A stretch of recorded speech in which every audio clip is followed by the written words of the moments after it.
Terima kasih pemirsa, Anda kembali menyaksikan Kominfo Newsroom. Presiden Joko Widodo mengungkapkan sikap optimisme bahwa pemerintahan selanjutnya akan mampu menghadapi situasi perlambatan ekonomi global. Presiden menyatakan bahwa hilirisasi dan digitalisasi menjadi kunci menuju Indonesia maju. Presiden Joko Widodo mengungkapkan sikap optimisme bahwa pemerintahan selanjutnya akan mampu menghadapi situasi perlambatan ekonomi global. Presiden Jokowi meyakini bahwa dalam pemerintahan Prabowo Subianto dapat mencapai target pertumbuhan ekonomi 8% dalam 5 tahun ke depan. Presiden menegaskan pentingnya optimisme di tengah tantangan global yang sedang dihadapi oleh perekonomian dunia. Presiden menekankan dua faktor penting yang akan mendorong pencapaian target pertumbuhan ekonomi, yakni hilirisasi industri dan digitalisasi. Menurutnya, hilirisasi akan membantu Indonesia meningkatkan nilai tambah komoditas yang selama ini diekspor mentah. Sementara digitalisasi akan mendorong efisiensi di berbagai sektor ekonomi. Presiden menyatakan Indonesia memiliki modal besar untuk mencapai target tersebut. Salah satu indikator yang disampaikan adalah pertumbuhan ekonomi yang masih terjaga di atas 5%. Pada kuartal kedua tahun 2024, perekonomian Indonesia tumbuh sebesar 5,08% yang dianggap sebagai pencapaian positif di tengah tantangan global. Ya, semuanya kita harus optimis bahwa tantangan-tantangan karena perlambatan ekonomi global, karena perubahan iklim, karena tensi geopolitik yang semakin memanas itu bisa kita selesaikan dan bisa kita hadapi. Karena dengan optimisme itu, apa yang direncanakan, yang di angka-angka yang ingin dicapai itu betul-betul bisa direalisasikan. Tanpa optimisme sulit. Dan saya ulang, hilirisasi dan digitalisasi menjadi kunci menuju ke sana. Pemirsa, Indonesia tercatat sebagai negara yang paling progresif dalam pencapaian tujuan pembangunan berkelanjutan atau Sustainable Development Goals dengan raihan sebesar 62,5%. Pencapaian ini mencerminkan komitmen kuat pemerintah Indonesia dalam mendorong pembangunan berkelanjutan meskipun sempat dihadapkan pada tantangan pandemi COVID-19.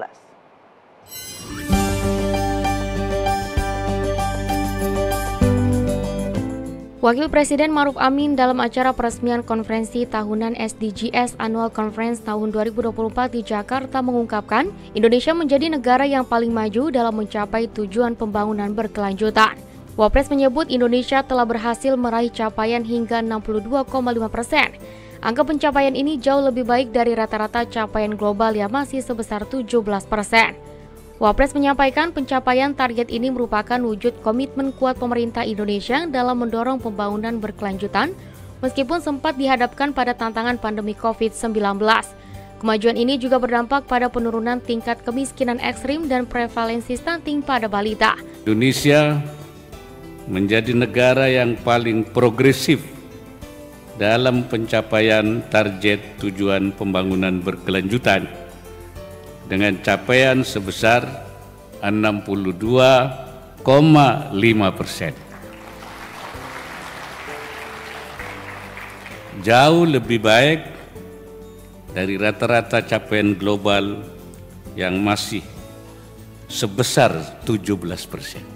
Wapres menambahkan untuk mempertahankan dan mempercepat pencapaian SDGs, Indonesia harus fokus pada pendidikan berkualitas yang inklusif serta pengembangan keterampilan sumber daya manusia.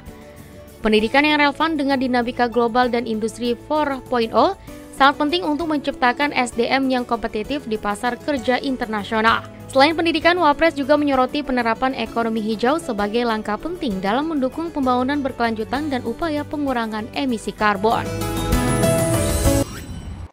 Beralih ke informasi lainnya pemirsa, Pekan Paralimpiade Nasional 2024 merupakan momentum yang tepat bagi media untuk berperan aktif dalam mewujudkan kesetaraan bagi penyandang disabilitas melalui pemberitaan yang positif terkait prestasi dan daya juang para atlet difabel di berbagai platform media.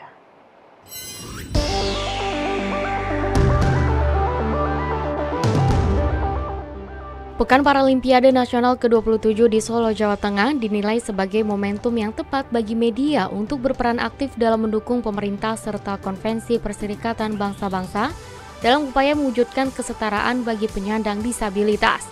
Dewan Pengawas RRI Muhammad Kusnaini dalam konferensi pers Media Center Peparnas 27 Solo 2024 menyoroti masih adanya pengucilan ekonomi dan sosial terhadap penyandang disabilitas di masyarakat. Untuk itu, PBB mendorong konvensi tentang hak-hak penyandang disabilitas, termasuk dalam pasal 30 yang menekankan pentingnya negara memberikan dukungan bagi penyandang disabilitas dalam aktivitas olahraga. Payung hukum internasional itu bertujuan untuk memberi kesempatan yang setara bagi para penyandang disabilitas untuk berprestasi di bidang olahraga, sejajar dengan atlet non-disabilitas melalui ajang bertaraf internasional seperti Peparnas 2024. Untuk mendukung konvensi ini, Kusnaini menekankan pentingnya peran media dalam memberitakan secara konstruktif dan positif terkait prestasi dan daya juang para atlet difabel di berbagai platform guna mendukung terciptanya kesetaraan bagi penyandang disabilitas. Peran media dalam upaya mewujudkan kesetaraan bagi saudara-saudara kita penyandang disabilitas sangat besar. Karena media punya kemampuan untuk mempengaruhi opini publik. Media punya kemampuan untuk menghilangkan stigma dan pandangan stereotip terhadap saudara-saudara kita yang menjadi penyandang disabilitas.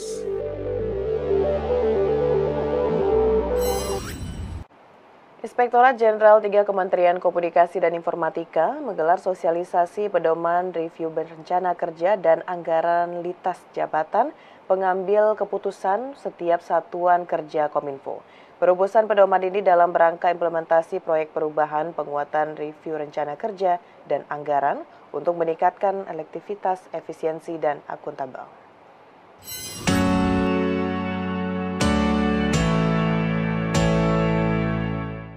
Dalam rangka implementasi proyek perubahan penguatan review rencana kerja dan anggaran melalui penggunaan 5W1H, khususnya lintas pejabat pengambil keputusan setiap satuan kerja, Inspektorat 3 Kementerian Kominfo menggelar kegiatan sosialisasi draft pedoman review rencana kerja dan anggaran pada Selasa 8 Oktober 2024 secara hybrid di Park Hyatt, Jakarta.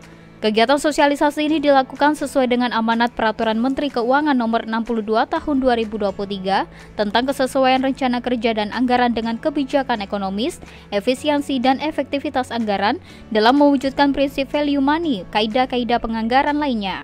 Pengendali teknis Auditor Madya Inspektorat 3 Kementerian Kominfo Muhammad Misbahuddin mengatakan, pedoman ini akan difokuskan pada output dan sasaran kegiatan yang direncanakan oleh unit kerja, sehingga kerangka acuan kerja dapat menjadi acuan untuk meyakini secara terbatas bahwa informasi dalam rencana kerja anggaran yang telah disusun berdasarkan kebijakan efektivitas anggaran dalam mewujudkan prinsip value for money. Output yang akan dihasilkan ini kan sebenarnya yang menentukan nanti berapa anggaran yang harus dikeluarkan oleh negara gitu. Output sendiri nanti juga harus berguna gitu kan. Makanya tadi ada konsep efisiensi gitu ya. Makanya efektivitas, ada konsep efektivitas. Jadi bagaimana KAK ini nanti berguna bagi pencapaian sasaran-sasaran kegiatan, sasaran program, sasaran strategi sampai nanti ujungnya di sasaran nasional. Jadi ini memang mungkin kalau skalanya kecil, tapi sebenarnya kalau kita jalankan bersama-sama, insya Allah dampaknya akan besar. Di kesempatan yang sama, Sekretaris Inspektorat Jenderal Kementerian Kominfo Nizam Waham turut menyampaikan bahwa perubahan pedoman yang didasari dari PMK nomor 62 tahun 2023 dan PPN nomor 1 tahun 2021 dapat mengimplementasikan kegiatan berkualitas berkat perencanaan yang matang dan optimal. Ia juga menekankan bagi para mitra kerja supaya dapat memahami perubahan pedoman yang telah ditetapkan dengan fasilitas yang telah disediakan, misalnya melalui diskusi antara Itjen dengan mitra kerja, sehingga mitra kerja dapat dengan optimal mengimplementasikannya. Saya sangat berharap ini bukan sekedar proyek perubahan, tetapi langsung bisa diimplementasikan. Nah, butuh sosialisasi, butuh diskusi, butuh FGD dengan mitra kerja. Sehingga mitra kerja bisa memahami persis apa adanya pedoman ini dan dilaksanakan oleh mitra kerja dan APIP di dalam review menggunakan pedoman ini. Sehingga kedepannya kita akan punya perencanaan yang lebih baik.